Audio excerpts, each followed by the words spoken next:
अस्सलाम वालेकुम ख़वातीन और हज़रात, शुरू करते हैं आज का हस्बे हाल। मैं हूं जिसका मेज़बान जुनैद सलीम। नाज़रीन, आज एक मरतबा फिर हमारे साथ मौजूद हैं फिल्मी दुनिया के उफ़क़ पे चमकने वाला सितारा, मारूफ हिदायतकार जनाब हीरा सुपर हिट साहब। मैं सदके जावा इसे गलो अल्लाह ने भाग लाए जे कि इज्जत कर दियो वड्डियां दी। इसे गलो रब ने भाग लाए ने पुत्र, वरना तेरे वर्गे मुंडे जेड़े ना निक्कर पा के आजकल जामनुआ दे दरख्त ते चढ़ के तड़ा तड़ अपना थैला भरन डे। इस तरह के झूठ बोलता हूँ, सजा भी तो पाता हूँ ना। ये पुत्र सजा का दी कर्मा वालिया, देखते सही जरा किथे बैठे हैं, किथे बैठे हैं, किथे बह गए हैं, ये तेनू अंदाजा ही नहीं। अल्लाह पाक ने किस्मतां फेर दित्तियां ने, वड्डियां दा अदब कीता है, पछाणिया तुसी हीरियां नू पछाणिया है। मैंने तो बहुत दिनों से पहचाना हुआ है, मैं दुआ करता हूँ ये लोग भी पहचान जाए ये की चीज है। की गल्लां ते करदे हो। पता है ते मगर मगर ने ना, इन्हां पता है जिदन हीरे सुपर हिट दे कैमरे के खलो गए ते जिंदगी खड़ी हो जाएगी। इन्नी जिंदगी ते देती हीरा साहब ने, हुण किथे जाइए सी? बेटा अल्लाह ने भाग ला देने ने, देखना जरा। हाँ जी। इज्जत करदे ने ते किथे अल्लाह ने बिठा दिता है, वाह जी वाह। अंदाजा ही नहीं तुहानू जनाब किथे बह गए हो, ये केड़ी जगह ते बह गए हो, तुहानू अंदाजा ही नहीं, किधरे जान जोगे ही नहीं रहे। अल्लाह ताला ने मेहरबानियां कर दित्तियां ने, और मैं जनाब सारी इंडस्ट्री नू मुबारक देना। पाकिस्तान फिल्म इंडस्ट्री के दिन बदलने वाले हैं। रकमा तेरियां तर गईयां ने, 7 फिल्मां दा तेरा 3500 रुपया बनदा है। चले वो तो फिल्मों के पैसे हैं ना, जो 13-14 साल से आपके घर के काम कर रहे हैं वो। पुत्र ते उस्तादां दी खिदमत करनी पैंदी है। साडे कोलों पुछो, असीं उस्तादां दीयां गड्डियां धोतीयां ने। नाले हीरा जी दे घर दा काम किन्ना होना है? एक कमरे दा घर है जी। पुत्री तुसी मेरा ख्याल है टीवी ते देखिया नहीं कि वजीर आजम साहब ने की ऐलान करता है। उज़्बेकिस्तान गए ने, उज़्बेकिस्तान तुहाडे कोलों क्या ही नहीं जाना। वाह वाह वाह वाह। देखो ना जरा, हाँ जी। उज़्बेकिस्तान गए ने। ते तुसी भी नहीं सही कह रहे। ओ पुत्र मेरेया, वो ऐसे कह रहे जैसे उस बुक ओ भाई जी, वजीर आजम साहब जो उज़्बेकिस्तान दे सदर नू मिले ने जी। ते उथों दे सदर ने कहा कि की करन डे हो, की करन डे हो, टाइम जाया करन डे हो। उन्होंने कहा इमरान खान साहब तुहाडे पाकिस्तान दे अंदर हीरा सुपर हिटर का डायरेक्टर है, तो तुसी फिल्म नहीं बनाउण डे। खान साहब ने फौरी तौर ते ऐलान कर दिता है, हुकूमती सतह ते उज़्बेकिस्तान दे नाल मिल के फिल्म बन रही है, ज़हीरुद्दीन बाबर। और जुनैद जी तुहानू मुबारकां होण। देखो तुसी हीरे सुपर हिट नू फिल्म केड़ी मिल चली है, ये तुसां फोन करने ते मिलनी है। ते मेरिया पुत्रा फोन तेरा इस वास्ते बड़ा जरूरी है कि ज़हीरुद्दीन बाबर ते हीरे वर्गी फिल्म कोई नहीं बना सकता, क्योंकि हीरे दा 35 साल तो नालड़ा मसाया मुगल है। नाल मुगलों दा कर रहे, मुगलों नाल 35 साल तो कंध नाल कंध सांझी है।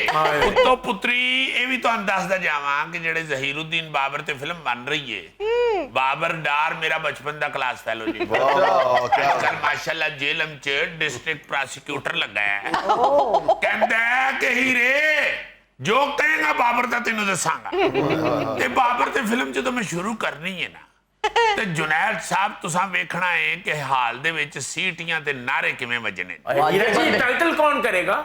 मैं ही करांगी, और कौन करेगा? ज़हीरुद्दीन बाबर तो मुझे लानी है ना। नहीं नहीं ओ बेटे लड़ो ना आपस च, लड़ो ना आपस च, जिन्हां कोलों फोन कराना है उन्हां नूं भी तो खुश कर दियो। पुत्र ज़हीरुद्दीन बाबर मेरे सामने बैठा है, देख जरा, देख। वाह वाह, इत्थे ही रहना पुत्र, इत्थे ही। वाह वाह वाह। हीरा जी ज़हीरुद्दीन बाबर थोड़े सामले नहीं सन? पुत्र सामले होण भी ते तेरा चांस नहीं बनदा। को सामला लभना पैना ना, तू आंखिया तो नहीं रख सकता। लो जुनैद जी, ज़हीरुद्दीन बाबर जदों आया है उज़्बेकिस्तान तो हिंदुस्तान होए होए होए होए क्या कहने? ऐ क्लाइमेक्स जे ओए होए होए। ओ मेरिया पुत्रा, ओए खुद के बच्चे, पुत्र सुन तो सही स्टोरी शुरू की होने लगी है। हीरा जी तो तड़ा ते लगदा दुल डुल गया। ओए होए होए। ओ बच्चियों सुनो तो सही स्टोरी शुरू की होने लगी जी है। जी जी। बाबर उज़्बेकिस्तान तो हिंदुस्तान आना चाह रहे हैं। जी। उन्हें बस नहीं ਮਿਲ ਰਹੀ ਵੀਜ਼ਾ ਨਹੀਂ ਮਿਲ ਰਿਹਾ ਪੁੱਤਰੀ, ਵੀਜ਼ਾ ਨਹੀਂ ਮਿਲ ਰਿਹਾ, ਕੋਰੋਨਾ ਫੈਲੇ ਹੈ, ਕੁਆਰੰਟਾਈਨ ਵਿੱਚ ਨੇ ਸਾਰੇ ਵੀਜ਼ਾ ਐਮਬੈਸੀ ਵਾਲੇ, ਮਿਲ ਨਹੀਂ ਰਿਹਾ ਵੀਜ਼ਾ। ਇਧਰੋਂ ਚੁੱਕੇ prime minister of Pakistan involve ਹੈ ਫਿਲਮ ਵਿੱਚ, ਉਹਦੇ ਕੋਲ ਫੋਨ ਕਰਾ ਕੇ ਤੇ ਵੀਜ਼ਾ ਲਵਾਣਾ ਹੈ। ਬਾਬਰ ਨੂੰ ਜਦੋਂ ਵੀਜ਼ਾ ਲੱਭਾ ਹਾਏ ਬਾਬਰ 에ਅਰਪੋਰਟ ਤੇ ਪਹੁੰਚਿਆ ਤੇ ਪਾਸਪੋਰਟ ਘਰ ਭੁੱਲ ਗਿਆ।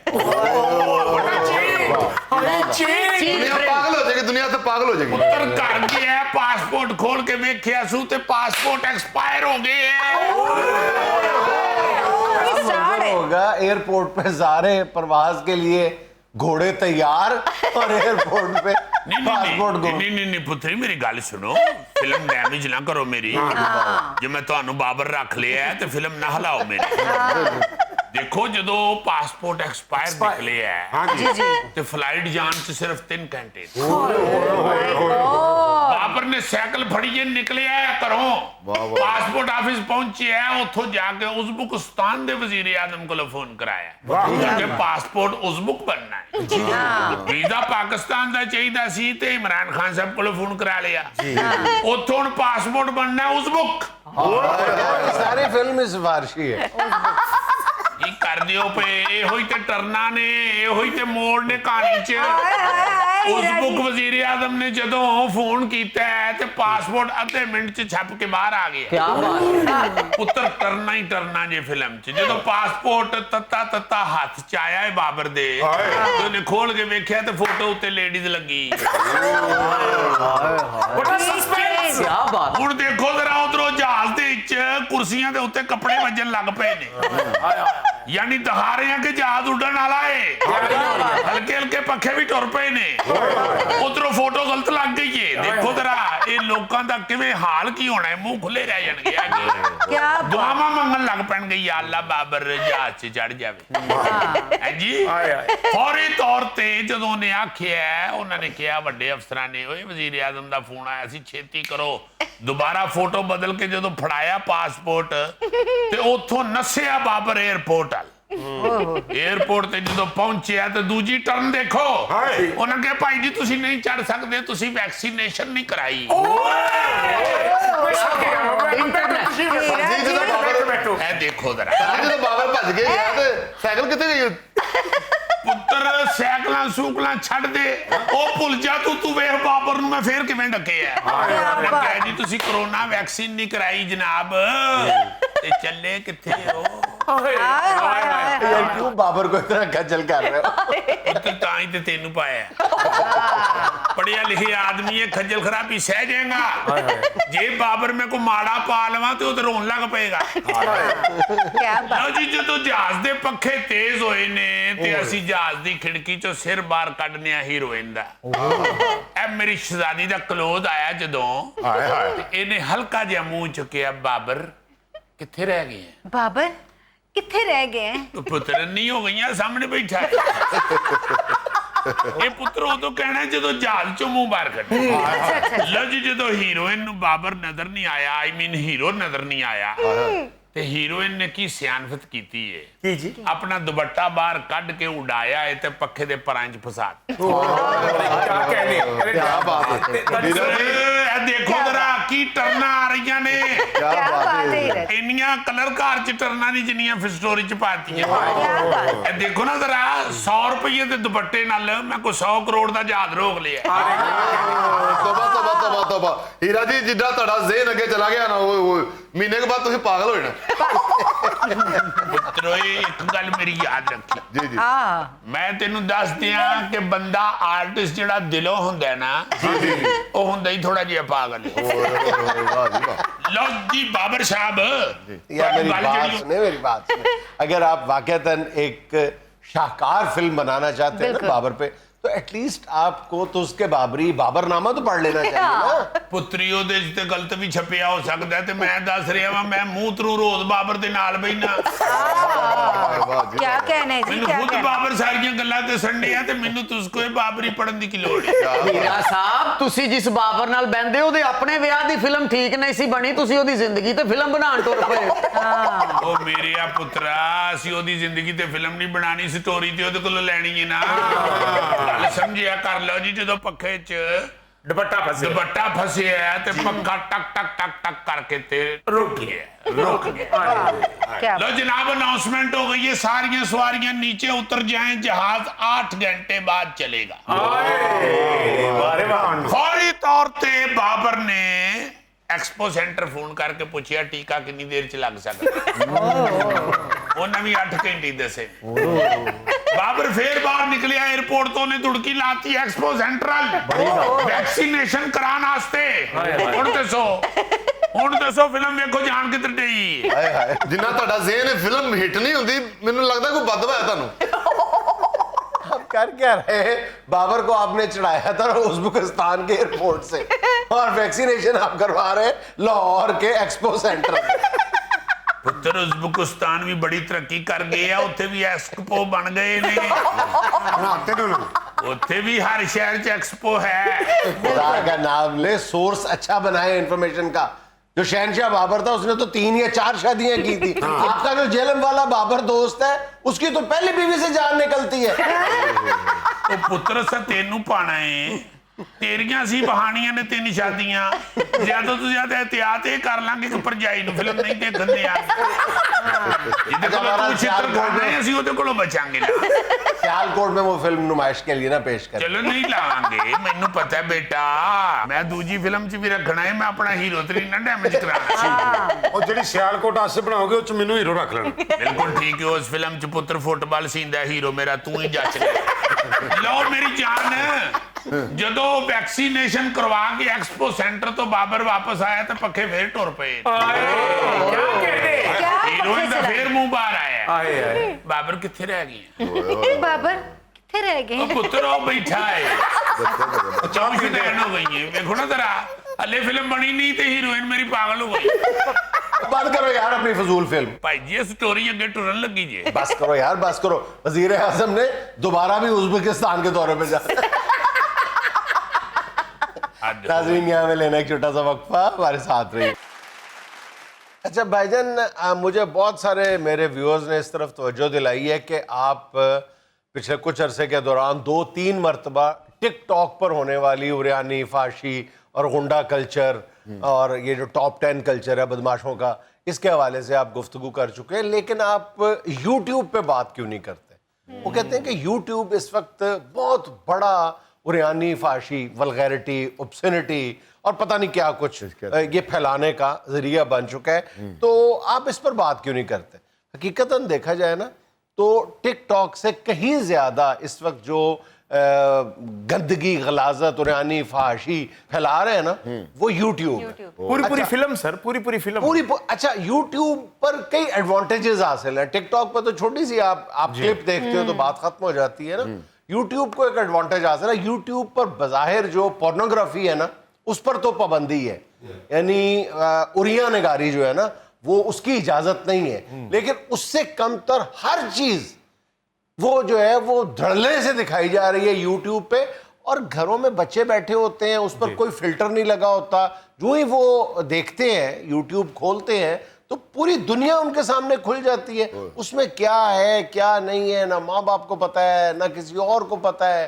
जो बच्चे चाहे देखते जाएं, जिस गली में चाहे निकल जाएं, हाँ जी। कोई उनको रोकने वाला नहीं है, नहीं। कोई उनको टोकने वाला नहीं अजीब है। अजीब कहानियां उसके अंदर है सर। अच्छा, मुख्तलिफ तरीके हैं वहां पे उरियानी, फहाशी दिखाकर लाइक्स लेने के मुख्तलिफ तरीके हैं। और तुम यकीन करो भाई, इतनी गलाजत है इस मुल्क में, इतनी गलाजत है इस मुल्क में कि आप ये देखें ना, संजीदा से संजीदा, इंफॉर्मेटिव से इंफॉर्मेटिव आप ये यूट्यूब चैनल्स जो हैं, जो बहुत ज़्यादा है जिनकी तादाद, उनके सब्सक्राइबर्स की तादाद जो है वो साल बाद भी बहुत अगर कामयाब है तो चंद हजार तक पहुंचती है। जबकि ये जो उरियानी, फाशी फैलाने वाले चैनल हैं, ये 10-15 दिन के अंदर अंदर लाखों में पहुंच जाते हैं। हाँ जी, वो तो अफसोसनाक ये चीज बहुत ज्यादा फैल चुकी है। इसकी तरफ तो ध्यान गवर्नमेंट ही दे तो हाँ दे, जी। अब पब्लिक को तो अब ये बिल्कुल कोई, ज्यादातर लोग जो ये सोशल मीडिया पे ये काम कर रहे हैं जी, उनको जी। कोई लथी चढ़ी। अच्छा, हुकूमत की भी सुन लो, हुकूमत का इदारा पीटीए है ना, हाँ जी। जो इस बात का जिम्मेदार है कि वो ऐसे मवाद की जो तरसील है उस पर पाबंदी लगाए, कोई रोक टोक रोके, लगाए, हाँ। कोई मैकेनिज्म इस तरह का दे कि इसका देखा जाना कम किया जा बिल्कुल। सके।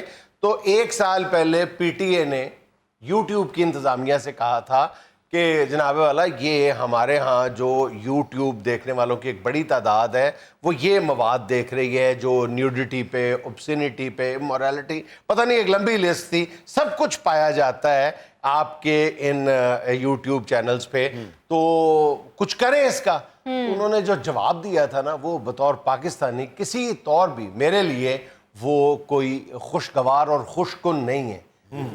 यानी यूट्यूब इंतजामिया ने कहा था कि जनाबे वाला आप हम पे ये इल्ज़ाम धरते हैं, ये जो कुछ आपके नौजवान या आप लोग यूट्यूब पे गंदगी देखते हैं, इसका 75% जो हिस्सा है वो पाकिस्तान के अंदर से ही अपलोड हो रहा है, सही कहते बाहर से नहीं कोई दिखा रहा आपको। सही कहते अब प्रॉब्लम जो है ना, जो लम्हा फिक्रिया है हजूरे वाला, वो यही है कि पहले यहां पर बैठ के बाहर का मवाद देखा हाँ जाता जी। था, अब यहीं पे हम और तो किसी चीज में पता नहीं खुद कफील हुए हैं या नहीं, इस गलाजत में खुद कफील हो गए हैं। ग्रुप बने हुए हैं लोगों के, लड़कियों के, खवातीन के। अच्छा, मैंने जैसे बताया ना कि ये गलाजत दिखाने के इतने अंदाज आ चुके हैं, इतने मुख्तलिफ अंदाज हैं जिन पर आप बज़ाहिर एतराज भी नहीं कर सकते। मसलन कुछ खवातीन हैं, वो कहते हैं कि आए, जैसे नहीं है कि जी फलां के साथ एक दिन, वो कहते हैं आए मेरे पूरा दिन जो है मैं आपको अपने पूरे दिन की एक्टिविटीज दिखा रही हूँ। भाई तुम क्या एक्टिविटीज दिखा रही हो? तुम पटारी में से सांप निकालती हो, हाँ। तुमने देखना है वो सारे दिन की एक्टिविटीज में वो कुछ, मतलब अब मैं क्या बताऊं, ये मतलब चैनल पे बैठ के खुदा की कसम इंसान की जो जबान है वो लरस जाती है, कांपती है कि हम किस तरफ जा रहे हैं। और हुकाम को इस सिलसिले में वो रोल प्ले जो कर रहे हैं बस उतना ही करना चाहिए, वही उतना ही उनका फर्ज बनता है। और जी मुझे कोई बता रहा था कि खवातीन, कई लड़कियां, यंग लड़कियां शोज ऐसे ऐसे करती हैं कि उसमें सवाल पूछती हैं, पहेलियां पूछती हैं, और वो इतने गलीज होते हैं सवालात या पहेलियां, जवाब उसका जरा को मासूम सा भी होता है मगर वो ज़ुमानी ज़ुमानी होता है। ऐसी ऐसी गंदी चीजें हैं कि शर्म ही नहीं आ रही उन बच्चियों को। अच्छा, वो धड़ाधड़ लगी हुई हैं। फिर भाईजान क्राइम शो की आड़ में इतनी गंदी चीजें दिखाई जा रही हैं यूट्यूब पे कि उनको दुनिया में होने वाला और कोई क्राइम नजर नहीं आ रहा सिवाय सेक्स क्राइम के। और अगर वो सेक्स क्राइम नहीं भी है ना, तो जो एंकर साहिबा या एंकर साहिब हैं उसको तुले होते हैं उसको सेक्स क्राइम बनाने पे और उसकी तफसीलात जो है वो आवाम तक पहुंचाने के लिए, कि ये अगर आवाम तक तफसील ना पहुंची तो पता नहीं किस नेमत से हमारी आवाम जो है वो महरूम हो जाएगी। यूट्यूब पे न्यूडिटी की इजाजत नहीं है, उरिया निगारी की इजाजत नहीं है, वो कोई पोर्न चैनल नहीं है, लेकिन आवाज में हरकतों से आप जो मर्जी कर लें तो आप पर पाबंदी नहीं लगेगी। वैसे देखो कि यूट्यूब या जितने भी ये इंटरनेशनल चैनल्स इस तरह के हैं सोशल मीडिया के, ये जब किसी चीज को फिल्टर करना चाहते हैं, रोकना चाहते हैं, तो ये मतलब कैसी कैसी एप्स दे देते हैं, क्या क्या ये गिमिक्स करते हैं कि इंसान की अकल दंग रह जाती है कि इनको कैसे पता चल जाता है। मसलन मैं तो मोटी सी बात बताता हूं कि आप फेसबुक पे जूते सर्च करें, एक दफा आप जूते सर्च करें, उसके बाद आपको अगले ही लम्हे जो है वो जूतों की कंपनियों के कुछ सैकड़ों इश्तेहार आना शुरू हो जाएंगे। इट मींस कि आपकी एक्टिविटी जो है वो मॉनिटर हुई है, हाँ जी। उन्होंने देखा है कि ये थैला जो है ये जूते तलाश कर रहा है। जी। वैसे तो ये मस्जिद में जूते तलाश करता है दूसरों के, लेकिन नेट पे जूते तलाश कर रहा है, तो अगले ही लम्हे उसको थोड़ी देर बाद इसको दर्जनों नहीं सैकड़ों जो है वो मैसेजेस आने शुरू हो जाएंगे, एड्स आने शुरू हाँ हो जी। जाएंगे। यानी ये उन्होंने किया ना, तो जब वो इतना कुछ कर लेते हैं ये बड़े बड़े जो शह दिमाग हैं कंप्यूटर के, तो फिर वो इस तरह के फिल्टर क्यों नहीं देते कि जिससे अगर कोई बंदा जो है वो अपनी अगली नस्ल को इन चीजों से बचाना चाहता है तो वो बचा पाए। सर अगर ये फाशी इसी तरह फैलती रही तो मैं तंग आके थाईलैंड चला जाऊंगा। खूब शिफ्ट होने के लिए मुल्क ढूंढा। वैसे ईमान से वो जो उसने कहा है ना यूट्यूब वालों ने जो हमें जवाब दिया है उसकी तरफ भी सोच रहे हैं। हाँ बिल्कुल। जी। और ये हुक्मरानों को सोचना चाहिए। अच्छा, इस ज़मन में हुकूमत का रोल तो है ही है जो उसको प्ले करना चाहिए, जी। अवाम का भी बड़ा इंपॉर्टेंट रोल है। देखें, यूट्यूब की एक पॉलिसी है कि अगर 1000 या 2000 लोग जो हैं, मखसूस तादाद है, वो अगर किसी पेज को किसी भी एतराज़ की ज़द में ला के रिपोर्ट कर दे तो वो फौरी तौर पे उस चैनल को डीमोनेटाइज कर देते हैं। जी, बिल्कुल। यानी उसके पैसे बंद कर देते हैं। तो जब पैसे बंद हो जाते हैं तो सारी बात खत्म हो जाती हाँ है। जी। पैसों के लिए तो वो सब कुछ कर रहे होते हैं, तो वो दोबारा करने में, दोबारा वहां तक ले जाने में उनको टाइम लगेगा। अब प्रॉब्लम ये है कि जो लोग वो चैनल्स देखते हैं वो तो रिपोर्ट नहीं करेंगे, सही। तो जो लोग नहीं देखते उनको नहीं पता चलता। इसलिए ये एक जहाद की तरह की बात है कि कोई गिरोह, कोई ग्रुप ऐसे बने जो नेट पे बैठ के इस तरह के पेजेस को रिपोर्ट करें। हाय हाय हाय हाय, अपनी तरफ से छुप के ना घरों में अकेले बैठ के ये काम कर रहे होते हैं कि हमें किसी को कोई देख तो नहीं ना मेरा। रसूल पाक सल्लल्लाहु अलैहि वसल्लम ने एक दफा सहाबा से फरमाया कि एक कौम ऐसी होगी पहाड़ों की तरह उनकी नेकियां होंगी, मगर उनकी वो नेकियां रुई की तरह उड़ा दी जाएं। तो वो डर गए सहाबा कराम सारे। उन्होंने कहा सरकार सल्लल्लाहु अलैहि वसल्लम वो कौन लोग होंगे? तो सरकार सल्लल्लाहु अलैहि वसल्लम ने फरमाया बिल्कुल आप जैसे होंगे, बज़ाहिर उनके अमाल बिल्कुल आप जैसे होंगे, बज़ाहिर उनकी इबादत बिल्कुल आप जैसी होगी, मगर अकेले में वो बहुत गंदे होंगे, तन्हाई में वो बहुत गंदे होंगे। वो लोग होंगे जिनके नेकियां और सवाब जो हैं वो पहाड़ों जैसे होंगे, मगर अल्लाह ताला उन नेकियों को, पहाड़ों को रुई की तरह उड़ा देगा। इसीलिए तो फुका कहते हैं कि पसंदीदा तरीन दुआ ये है कि अल्लाह पाक हमारी तन्हाइयों और खलवतों को पाक कर दे। आमीन आमीन। नाज़रीन, यहाँ में लेना एक छोटा सा वक्फा, हमारे साथ रहिए। अच्छा प्यारे बच्चों, आज हम जो लास्ट टाइम हमने डिस्कस किया था दांतों के बारे में, तो हमने, हाँ टीथ, तो हमने कहा था कि ये बड़ा एक तवील मौजू है, इस पे दोबारा भी बात करेंगे। हाँ मेरा जी। दिल कहता है अब वक्त थम जा जब आप कहते हैं कि प्यारे बच्चों। ये तो तुम सोचते हो ना यार वक्त थम, जब वक्त और तेज हो जाता है। सर ये दांतों के हवाले से जब आपने पिछला लेक्चर भी दिया था तो मैंने आपसे एक सवाल करना था। सर ये अगर दांत को कीड़ा लग जाए तो जो फसलों को कीड़ा लगने वाली दवाई होती है वो दांतों में भी लगाई जा सकती? बेटा ट्राई कर लो, एक दफा हिम्मत कर लो। हाय। सर फिर दूसरी दफा लगाने जोगे रह जाता है बंदा। ऐसे लोग होते हैं ना जो डेंटिस्ट को कहते हैं कि डॉक्टर साहब कीड़ा निकाल के दिखाएं बाहर। वो कहता है दांतों में तो नहीं है, दिमाग में है, वो निकाल देता हूँ। सर दांतों की बात, वो मुझे रात की पिछली दाढ़ भी बड़ी तंग कर रही थी। बेटा लास्ट पीरियड में हमें तो पता चला था कि आपके मुंह के अंदर कुल असासा एक सिंगल दांत है। वो भी अगला है सर, मैंने आपको बताया था। ये पिछली दाढ़ वाली बात गलत कर रहा है। अच्छा बच्चों, आप एक बात ज़हन में रखें कि हमारे जो दांत नजर आते हैं ना हमें, ये सिर्फ 1/3 दांत जो है ना हमें नजर आता है। इसका जो 2/3 दांत है ना, 2/3 हिस्सा जो है ना, वो अंदर यानी जिल्द के अंदर होता है हमारा। सिर्फ 1/3 जो है दांत ये स्किन के या मसूड़ों के बाहर होता है जो हमें नजर आता है। इसकी इससे बुनियादें अंदाज- मजबूत है। इसकी बुनियाद कितनी मजबूत होती है। और जब हम अपनी सुस्ती की वजह से इसको कीड़ा लगवा बैठते हैं, दांत का बेड़ा गर्क कर लेते हैं, तो आप अंदाजा लगा लें कि हम अपने आप से कितनी ज्यादती करते हैं कि वो इतना लंबा दांत भी जो है वो भी कीड़ा खा जाता है और वो कीड़े का शिकार हो जाता है। सर ये चॉकलेट की वजह से होता है सर? मुख्तलिफ चीजों की वजह से होता है, बहुत ज्यादा मीठा खाने की वजह से होता है, और सबसे ज्यादा ये कि आप लोग दांतों की हिफाजत नहीं हाँ करते। जी। मैंने पिछले पीरियड में भी आपको बताया था कि हमें कम से कम जो है वो 3 मिनट तक